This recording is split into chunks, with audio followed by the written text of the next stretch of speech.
Now for heat number 1, let's look at the lineup. Peter Brock, the grand man, and the Mobile Commodore has pole position with a 102.55. Sharing the front row is Glenn Seton, the Peter Jackson Falcon, with a 102.77. Row number 2, Thomas Mazzera, the Mobile Commodore, and Larry Perkins in the Castrol machine. Row 3 is Tony Longhurst. What a great effort that in the Castrol Falcon. With Jimmy Richards, another great superb performance in qualifying in the Winfield Commodore. Row 4, Neil Crompton in the Coca-Cola Holden, and alongside him, championship leader John Bowe.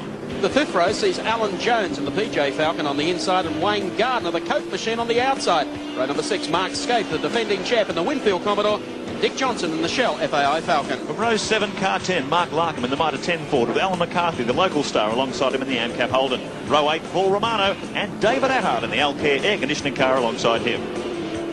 Next row, David Parsons, and he'll be sharing with Ian Love in the Coco's Restaurant Commodore, Alf Barbagallo on the inside in the Fortran Commodore, and Claude Georgie in the Gyprock Falcon EB.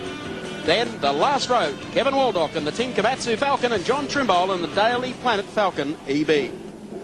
10 seconds away from the start, 2 Bridgestone men, Peter Brock and Glenn Seton, the class of the field. They're up front, the light turns to green, and gun-ho Glenn tries to get it, but Brocky's up smartly. Perkins goes the outside, Mazzera comes down the inside. Jones is out on the grass, he needs a lawnmower. They head into the right hand, and Bowe got away pretty gingerly, but he's made a good start, and they all go through turn number 1. But, as you can see, Glenn Seton in the Peter Jackson Falcon gets up to lead the 2 HRT Commodores. Another fabulous start by Glenn Seton. He's really on form after his wins in Malala last weekend. But Brocky right on his heels here, getting ready for the big slingshot down into the hill. Be a fascinating battle this. This is coming to crunch time in the championship for 1995. Glenn Seton leads them down the hill for the first time. He's got the Holden Racing Team Army, 2 of them right behind him as they sweep up toward pit straight. Look at the hold up behind Perkins. Well, John Bowe will pay the penalty through not qualifying strongly yesterday. Brock and Mazzera put a good one together. And here is Seton stretching it going down the hill. Brock in second. Mazzera will protect that. And Tony Longhurst jumps out of the draft as he tries to get Tony Longhurst. Yes, up on the inside of Larry Perkins. Couldn't do it that time. Next is John Bowe, and Dick Johnson sits one back off. Across the line, one done. John Bowe tries to get down the inside. Oh, there's Mark Larkham in trouble too on turn 1. Very, very hectic opening lap to this first heat. John Bowe testing out Tony Longhurst up pit straight that time. I'm not sure if he was able to make any ground on him, and boy, it's hectic stuff here. Longhurst has really done well this weekend. They were happy enough at Malala, but just couldn't really get everything down that they wanted to. But here, Tony coming up to the back of the field here, the back of the leaders, I might add. Look at Johnny Bowe tucked in behind Tony there. He tried to get past him on the pit straight that time around. He's right up behind him as they come down toward the loop. This will be a really tough test of John Bowe's resolve and indeed his coolness under enormous pressure here this weekend. Well, I think he can probably deliver on that front. The problem is he can't afford to go banging fenders and wind up as we did in the dash. That was not really his fault, but he almost came unglued the last time around. He keeps diving under Longhurst. Here comes Crompton up on the inside. He wants to join the party. They exit that turn across the strike, 2 done. And Glenn Seton's out to a 3-car leads over the 2 HRT Commodores of Peter Brock and Thomas Mazzera. Just a fantastic echo here past the main straight with the revs of 7.5. All these V8s pounding out horsepower, thousands and thousands of horsepower here in front of us in one go. They just look fantastic. I'll tell you what, you've got to give a big green tick to the guys at Shell FAI, those great team of engineers, Jimmy and Ross Stone, working on this car. It was very, very badly damaged, car 18. The front chassis rails are actually bent, but they've got their own repair equipment on it to get the car repaired. And look at it, it hasn't got a scratch on it. Absolutely fantastic work on behalf of the Shell FAI guys. They're not going down without a fight. Well, they say in this business you can get yourself in trouble quite easily, but it's getting out of it that counts, and they've done a superb job here this morning to get John back into this race. Look at the high-speed freight train here, and here's the pressure man. Peter Brock, second in the championship, and Bowe really cannot afford to let this guy get too far in front of him. He really needs to leave this championship round with 21 points ahead of Brock if he's going to win it. Boy, he's got a tall order on his plate today. Holden race team cars looking good as usual.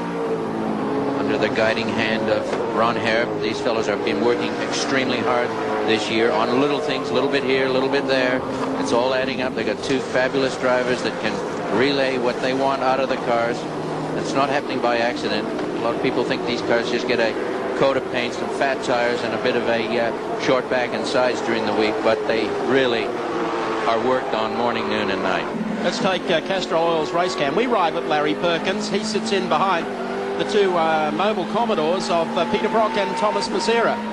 And you've got to be a pretty wise old hand to get past Larry for a start. And John might be just running conservative mode in this one. Well, Larry's hanging on pretty well here. There's been a lot of talk about the Dunlop tyre situation this weekend and how superior the Bridgestone shot cars, particularly these HRT Commodores, have been. But Larry, we're 5 laps into the race and he's certainly not being left behind here. Tremendous run. He's certainly concentrating here. He's shadowing Mazzira and letting him know that he's not just going to trail around here for 30 laps. I'll tell you, just in front of these, Glenn Seton, he's just set a new mark, I think. 58.1 we had up on the timing monitor before. 58.3 that time around. The lap record is a 58.3, so Seton running right on lap record pace out of the front of this pack. Last time across, 3.1 seconds the lead over Peter Brock that time around. Tricky part of the circuit. They go down this hill, a big, wide horseshoe. Got to place it just right. Apex here, the bottom of the hill, to get yourself ready where you can plant your foot on the gas and get up the hill, right out to the edge of the track, using every millimeter of real estate available to them there. Look at Larry Perkins setting up the HRT car here. Dives down the outside of Mazzira as he got him covered under brakes. Larry's on a real charge here. Very impressive run from the Castrol Commodore. Not able to do anything about that, as our race cam shows very clearly. Larry gets squeezed on the inside. Yes, he did. That's Thomas protecting. John Bowe can look forward to some of that if he gets down here. Yeah, there's Perkins. He'll accept that. I wouldn't want to do it a second time to him. Might wind up with just a little nudge. John's not going to get involved here. He's had his experience this morning in the dash where he had the front of his car wiped off, and with these two battling so closely, he's not going to get involved and sacrifice getting hurt himself. Well, the track's still very green. We've had a lot of rain in WA, particularly over the last couple of days. The track very green. You can see the cars have been sliding around earlier in the day, but they're trying to get a nice racing line down. Plenty of rubber going down, but the cars perhaps running a bit stronger. And these times, very, very quick times in the low 58-second bracket. And hasn't the weather today been just the bonus for organisers? It has rained here in the west for the last 3 or 4 days. Actually, this morning, as we left to come to the circuit, around about 6:45, it was still overcast and sprinkling. By goodness me, have they got a crowd. They're packed in here like sardines. As Larry Perkins works the outside here on Thomas Mazzira, expect something to happen here shortly. He's doing it hard, and Thomas is doing exactly what he should be doing. Driving it as if he was leading the race is absolutely no different here. The only time you have to pull over and make a sporting gesture to any driver behind you is if you're being lapped. Well, he's about to be passed. I don't know about lapped. There's a really great shot from 7's race game there. Look at Mazzira. He gets two wheels off the dirt. Larry says, I got you. No, he doesn't. You see how he came across in the middle of it. He blocked the corner, and Larry couldn't capitalize on it. But Thomas's car really is oversteering in a number of these situations. That corner over the top, he put him right off the line. You can see he was oversteering on the power that time around. Thomas may be having a bit of trouble with tyres here. The car's looking quite unbalanced this early stage of the race. 8 laps into this 30-lapper. Now here he goes. Knopf's looking for the inside, but he backed it off on him. Now they come across the strike again, and Perkins pulls alongside. They're side by side at the moment, under braking now for the right-hander. That's Brock just ahead. And he's got him too. Cuts across in front of Mazzira. Very nice move from Larry, but Mazzira comes back on the inside. Just had the front of the Mobile Commodore into the rear quarter panel of Perkins' car, but no touch. And Perkins moves up and the crowd are cheering. Good driving there by Larry, really concentrating, forcing himself, not saying this car isn't going to get by on automatic pilot. I've got to make it happen. And here's now Longhurst saying, well, Larry, I think I want to keep these two Castrol cars together. And now harassment from Tony Longhurst on Mazzira. Some smoke there just ahead of them as they came down. So whether it was Larry locking up something on the way into the right-hander, as they make the exit, Longhurst gets almost to the tail here of the car. So a good strong run from Tony Longhurst. He's hanging in with this leading pack. He's done it tough this year in this level of competition. But he said to me yesterday, I'm just so... Oh, there's a Coke car in trouble. Is that Crompton? Car number 7. Way off there in the Sahara Desert. Smoke coming out of the car, and he will stay there for the remainder of this heat. Yeah, no way he can get out of there. He's got a lot of smoke coming out the front too, so... Doesn't look good. That doesn't look good. Neil Crompton exits. He's beached. Well, Wayne Gardner had a very frightening moment. His teammate in practice yesterday when he had brake failure and went off into the sand. Let's look at this on the Tui's Blue replay. It broke away there. Well, he's broken away. Whether he's been tapped, I'm not sure. Let's see if there's a car. Well, there's one of the Shell cars very, very close behind him. If that's Dickie Johnson, tell me, Crompton's not going to be on the rev limiter. He will be in a little trouble. That would have been a repeat of last week. And Seton leading this race and leading it handsomely. Hasn't he pulled the season together right toward the end. A perfect score. 3 out of 3 at Malala just 7 days ago, and looking like he's going to do it again here. Terrific run from Seton. Won't he be upset about some of those bad runs at the beginning of the season? Just saying my championship, just even half of some of those points he threw away on the first 3 rounds. At the moment, he'd be laughing himself to death. But none of this happens by accident. Let's check the math for you on the Shell race score. Glenn Seton continues to lead in the Peter Jackson Falcon. Second is Peter Brock, the fast qualifier in the Mobile Commodore, followed then by Larry Perkins, the Castrol machine. Then it's Thomas Mazera and Tony Longhurst.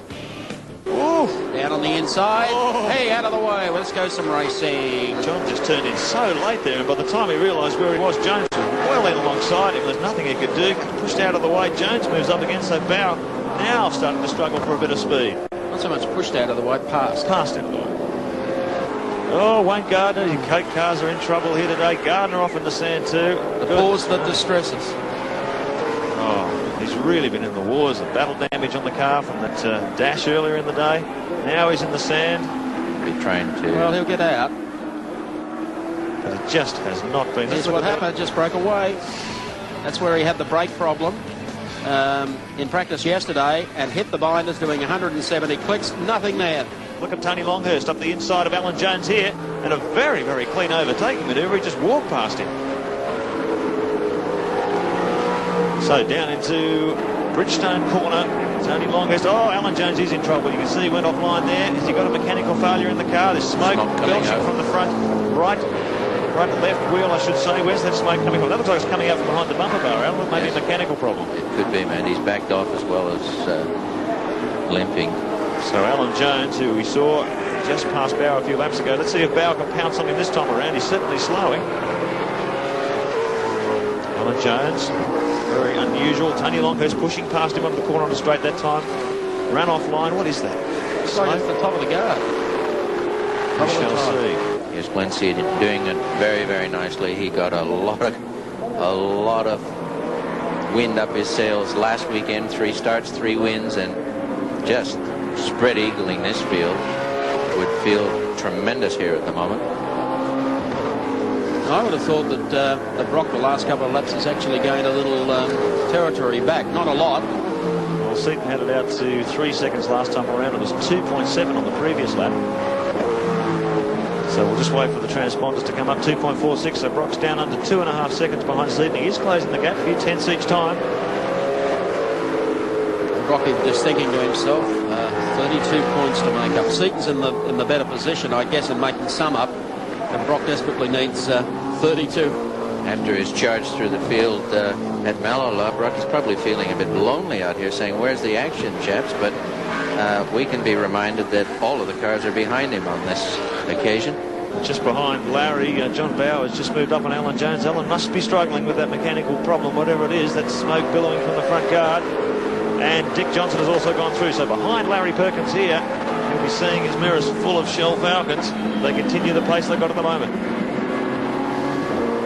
Perkins working hard at the wheel of the Castrol Commodore. Out over the top, trying to keep the thing nice and straight, preserve those tyres. Thomas Mazera up behind Wayne Gardner, who's recovered. Mazera currently running in 4th position. They're lapping Wayne at this stage. Yes, Wayne. He's in there trying to get some points back. Neil's car's just up to its hocks down in the sand trap, so it's going nowhere. They'll try and pull that out after this race. Here comes... really shadowing him now, working him over very strongly, and I think we'll pull across quite efficiently now. Good move there by Mazera. So John Bowe up to 5th position, sneaking in front of Jones that previous lap. So the order: Seton, Brock, Perkins, Mazera, Bowe, Alan Jones, and no, Dick has in fact passed Alan Jones. So Jones slipping back there. He is on trouble on the inside line there in the blue Falcon, and he's just going to try and limp on as best he can. Alan Jones is just dying behind him. Oh, Wayne Gardner's gone into the sand again. Exactly the place he came off only a few laps ago. So let's see if he can get out this time. He was lucky. I think he's dug a bit deeper here. I think he's in the... I don't think even the pitching wedge is going to get him out this time. He is stuck fast. 2 Cape Commodores sitting in the sand and nowhere to go. Wayne Gardner, won't he be disappointed? Talking on the headsets now to the pit crew. Unplugs, he's getting out. He's decided to bail out. Not the place to sit if the car can't be moved. Big hand from the crowd. What the hell? What's going on here? He's had brake troubles yesterday. Maybe he's having brake troubles again in the race. We shall find out. He's a character, that. Little bow to the fans. So Glenn Seton still in command. The gap, 2.1 seconds over Peter Bowe. Brock is closing this gap. Exactly. Now, Claude Georgie from Western Australia in the Gyprock Falcon pulled across and gave Glenn a good run through, and Brock at that same stage, look for the front of Brock's car. Here it is, just behind Georgie and Mazera. And it's Parsons there getting lapped. Look very similar to the HRT car from front on. There goes Brock, round the outside of Parsons. So the gap, 2.1 seconds the last time through. Georgie gives him a bit of racing room. Brock's got the lights on. He can see first place ahead of him. Boy, won't they be critical to his chances later on in the day. Up the inside of Georgie as they head down toward pit straight once again. 26 laps completed. This will be 27 with 3 laps to go. Almost a repeat of what we saw at Malala with Glenn Seton out in front and Brock storming after him. And both Seton and Brock have got the headlights aglow as they go across the stripe now. Seton just visually appears to have just opened it up a little bit as Brock got caught up behind Georgie there.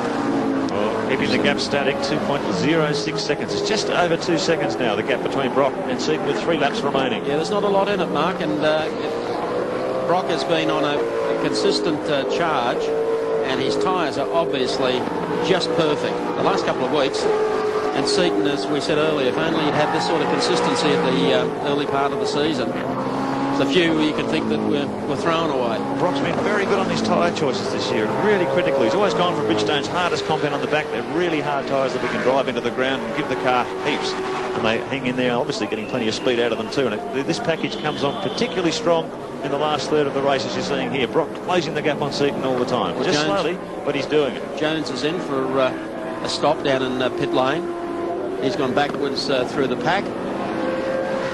We don't have the onboard camera inside Brocky's car, and I can assure you he's driving it into the ground, Mark. He is really flinging that around with a great deal of finesse, but by the same token, he's pushing it. He's not there by accident.